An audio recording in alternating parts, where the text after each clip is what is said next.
Bien-aimés dans le Seigneur, je bénis Dieu pour ce moment qu'il nous donne, pour cet instant dans la joie. Nous nous levons le matin. Il nous a donné la force, il a renouvelé sa grâce, il a renouvelé des choses pour nous.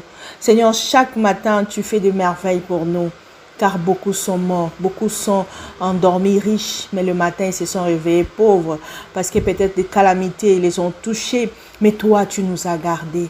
Seigneur, nous n'avons pas mérité cette protection, mais c'est parce que tu es un bon Père et tu fais grâce à tes enfants et à qui tu veux. C'est pourquoi, bien-aimés, nous allons nous exhorter dans le livre des Actes des Apôtres, le chapitre 16, le verset 25 à 34. Je lis au nom de Jésus-Christ.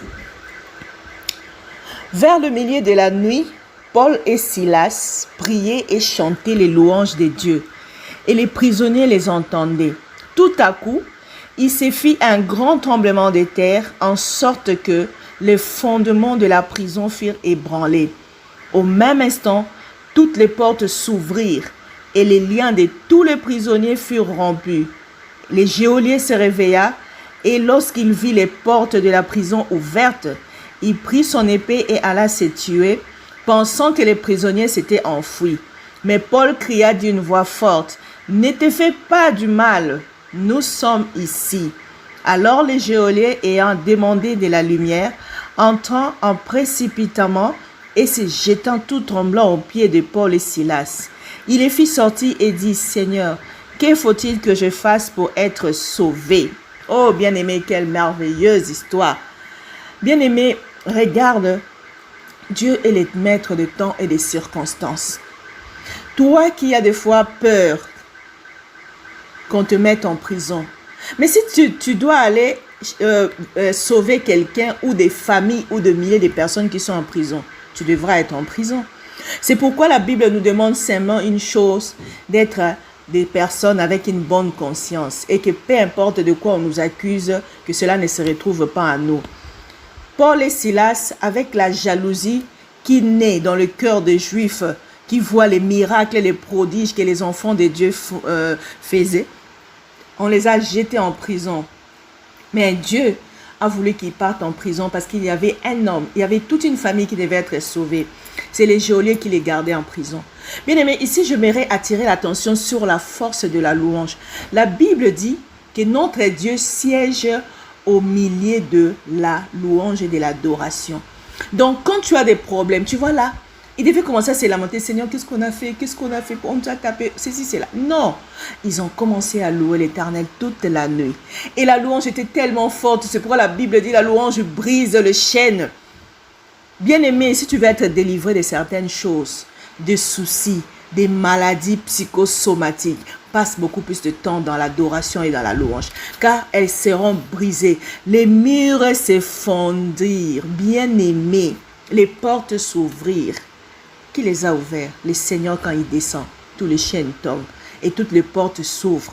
C'est pourquoi nous devons aimer la louange. Nous devons aimer l'adoration. Nous devons passer du temps. Au lieu que tu écoutes la musique qui ne t'édifie pas, qui ne sauve pas ton âme, bien-aimé, transforme le nombre de tes cassettes ou de tes CD ou de ta liste de musique dans de louanges et d'adoration.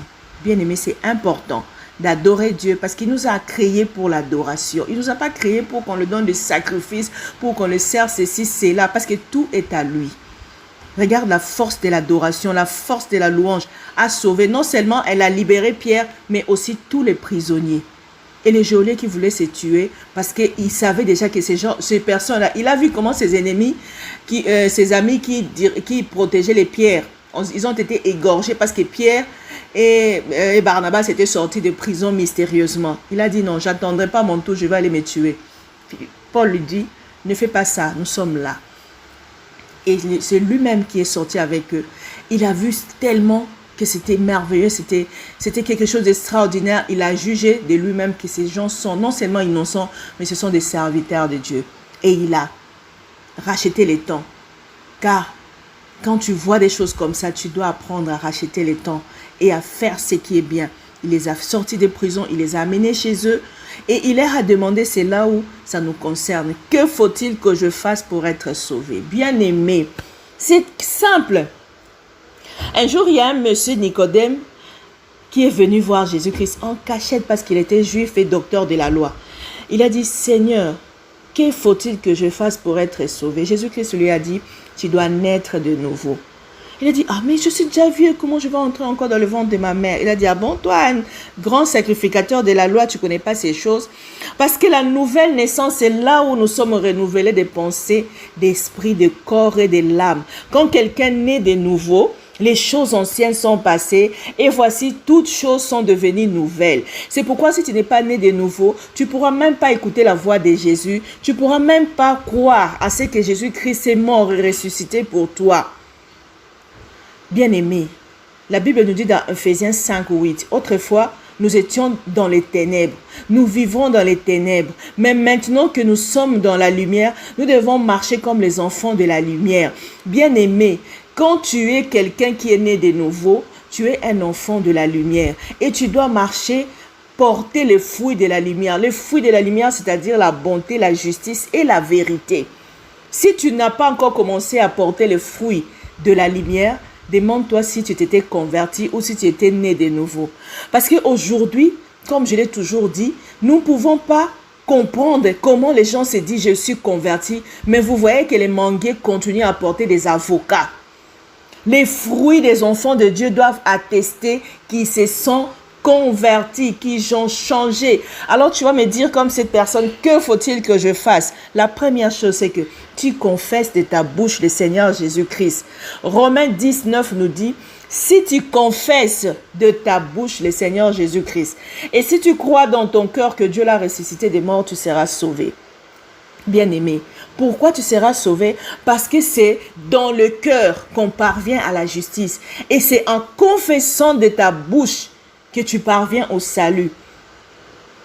C'est pourquoi la Bible dit, quiconque évoque le nom du Seigneur sera sauvé. Donc tu dois invoquer, tu dois parler. Bien-aimé, tu peux dire, bon, j'ai reçu Jésus-Christ, bon, je ne vais pas parler. Non, tu dois les confesser.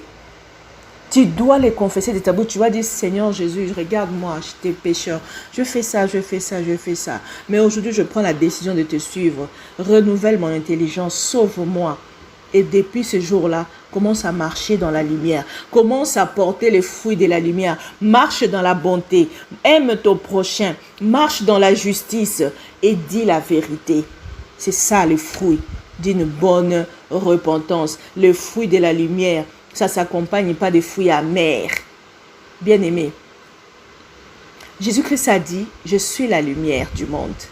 Celui qui me suit marchera pas dans les ténèbres, mais il aura la lumière de la vie. Bien-aimé, toi tu marches quand? Tes actions que tu portes sont des actions ténébreuses ou des actions lumineuses. Nous devons apprendre à vivre dans la lumière. Car lorsque la lumière entre quelque part, tu as vu cet homme, le geôlier, ça n'atteint pas une seule personne. Toute sa famille a été sauvée avec lui. Mais toi, depuis que tu t'es converti, quels sont les membres de ta famille qui se sont convertis? Aujourd'hui, 10 ans, 5 ans, 20 ans, 40 ans. Est-ce que tu as porté les fruits qui leur prouvent que tu es converti ou tu continues à manifester les œuvres de ténèbres? Bien-aimé, on ne se moque pas de Dieu. Les diables et ses démons et ses acolytes ne peuvent porter les fruits du Saint-Esprit. Alors, c'est pourquoi j'insiste aujourd'hui encore pour reconnaître les enfants de Dieu, pour reconnaître les serviteurs de Dieu. Vous devez les reconnaître à leurs fruits. Bien-aimés, que le nom de Jésus-Christ soit loué. Nous allons prier pour demander le fruit de la lumière. Prions au nom de Jésus. Seigneur Jésus, je te bénis, je te loue parce que tu es Dieu. Je te bénis parce que tu es un bon Père. Tu es la lumière du monde. Tu es le chemin qui mène à la vie éternelle. Tu es la porte étroite qui s'ouvre devant de tes enfants. Tu es la paix. Oh Seigneur, longtemps nous avons dirigé nos vies dans la porte large qui nous a amenés dans les ténèbres. Nous avons accompli les œuvres de ténèbres. Mais aujourd'hui, la Bible dit, si tu attends la voix de Dieu, n'endurcis pas ton cœur. Je viens avec mon frère, je viens avec ma sœur. Je viens, Seigneur, au Dieu, dans le trône de la grâce. Seigneur, demandez miséricorde, Seigneur, Abba Père. Car la Bible nous montre que ton sang a crié mieux que le sang d'Abel. Tu as dit, pardonne car ils ne savent ce qu'ils font. Tu ne tiens pas compte de notre passé. Tu ne tiens pas compte de notre méchanceté. Quoi que nous avons fait dans le passé, Seigneur, quand nous venons à toi, ça ne compte pas. Les hommes, Seigneur, oh Dieu, peuvent nous rappeler notre passé, mais toi, tu ne rappelles à personne son passé. C'est pourquoi tu es merveilleux, tu mérites de siéger au trône de la grâce. Tu mérites d'être le Dieu, le créateur du ciel et de la terre, parce que sans toi, la terre serait ébranlée. Seigneur, tu as la terre dans tes mains. Tu fais justice à tout le monde, Seigneur.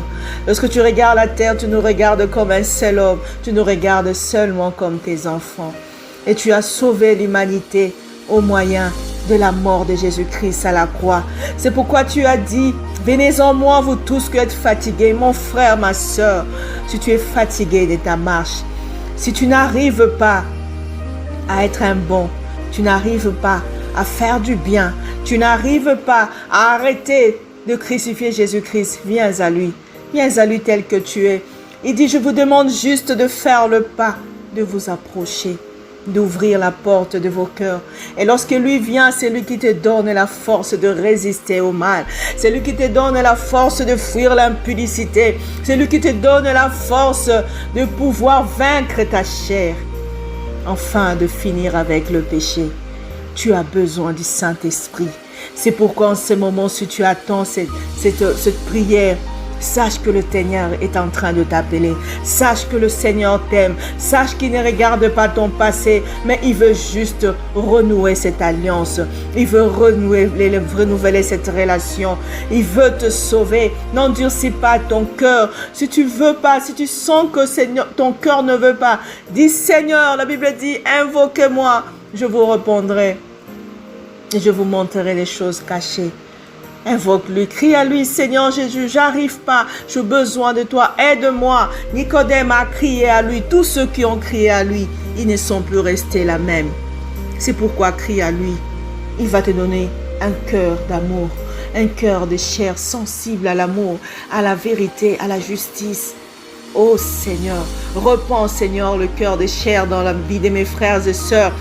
Seigneur, touche le cœur, Seigneur, oh Dieu, à revenir à toi. Les jours sont mauvais, la fin du monde approche. Nous avons besoin de toi. J'aimerais, Seigneur, en ce jour-là, je regarde mon frère et ma soeur, que nous soyons tous sauvés. Car tu as dit, si tu crois, tu seras sauvé, toi et ta famille.